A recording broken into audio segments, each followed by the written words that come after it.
If you own one of these Chevys, then you know how poor the lighting is, even the high beam. So today, we're going to fit a light bar across the front of the bumper bar. We'll get into it. All right, so the light bar I've chosen is from STEDI. It's a 40-inch curved light bar. The reason why I went for that is because I did buy a straight one. When I started on the car, the curvature of the grille, as flat as they look, it's actually a decent sort of curve to it. So me being fussy, I took it back and I got this one, just so it sits in a lot sort of more flusher to the grille. It'll look better. This one goes for about 700 meters.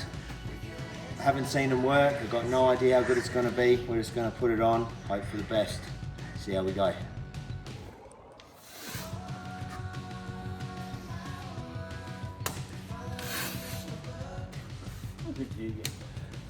All right, so we're now at attempt number 2 for this light bar. So what happened was the other day, in that start of the video, we're about to mount it up, wire it up, just checked out the wiring and realized that the harness supplied in the STEDI kit won't work on the 22-23 Silverado 2500 HD, if you got all that. So I did some research, was told I needed this unit. I actually contacted STEDI and they said, yeah, they don't have a harness to suit the vehicle.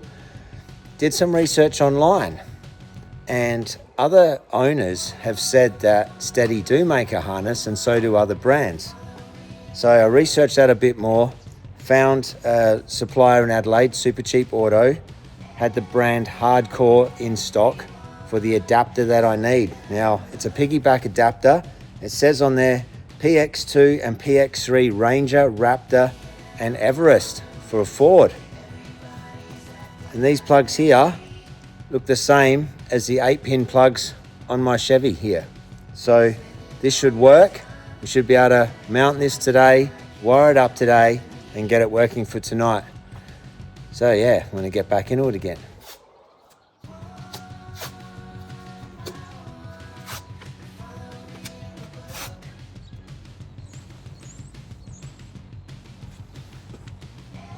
What I've done there is I've just marked the center using that front end camera, so I know where the center point is. And then when I center the light bar, it's got a little emblem in the middle. I'll line that up with that and I'll work out my drilling positions for the edges.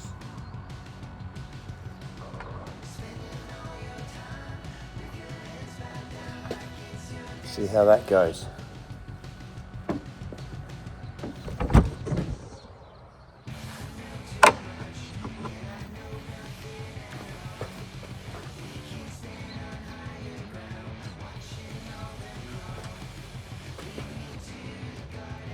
Alright, so from the center of that mark that I made for texture to the outer edge of the bracket is actually 5'10" on both sides.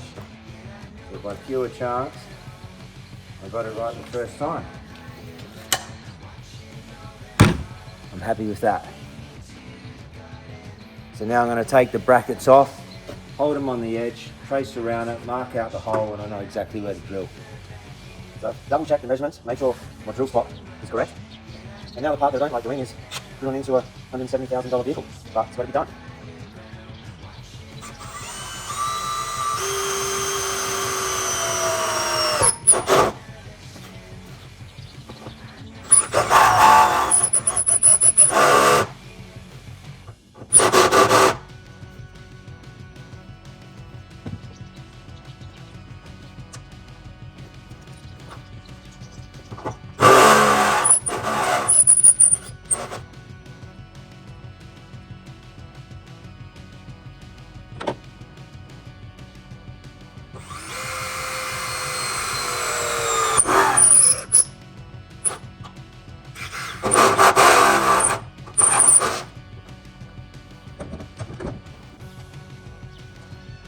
Right, holes are now drilled. What I'm actually using, instead of trying to reach in underneath with a nut, using these things, riv nut, nutsert, they go by a couple of different names. Basically it's a pop rivet with a threaded hole in the middle.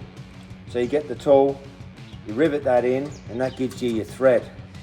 So the bolt that holds the light bar brackets on will go straight in, and I don't need to worry about trying to get up underneath to put a nut on there.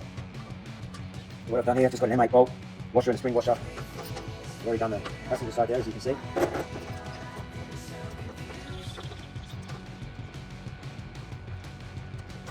it's not going in.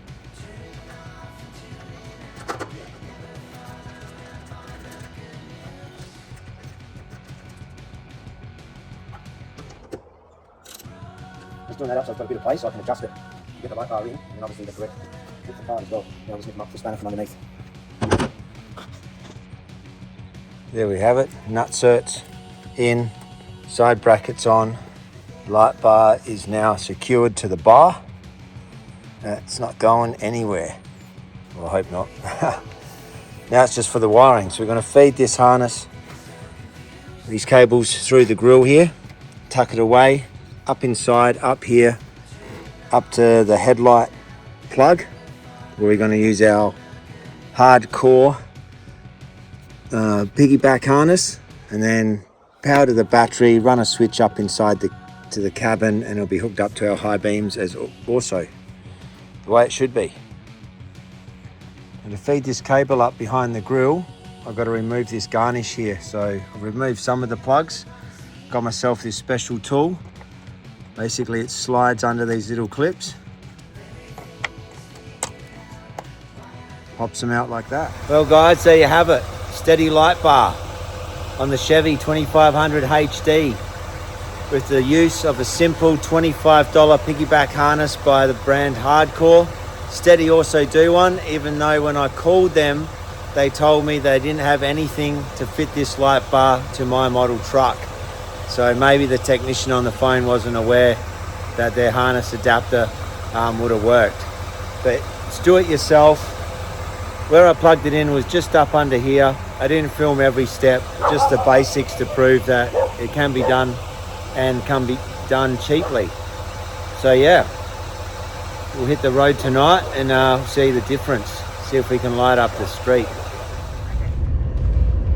All right, so here we are, going to do the test with the STEDI light bar, and I'm pretty impressed. So this is just standard beam. When you flick the high beams on, look at that, turns night into day. Huge difference, huge improvement. What I had to do to get the right angle with the light bar is I put a couple of little plastic wedges that I got from Bunnings. I'll drop a photo in at the end of the video, and I just put those underneath the light bar brackets to get the right angle that I was after. And yeah, super stoked, super happy. I can see at night now, and with the curved bar lighting up the sides of the road, it's awesome being out in the country for kangaroos and wombats and stuff like that. You get to see them before they're right in front of your car. Anyway, thanks for watching, and hope you enjoyed the video. See you in the next one.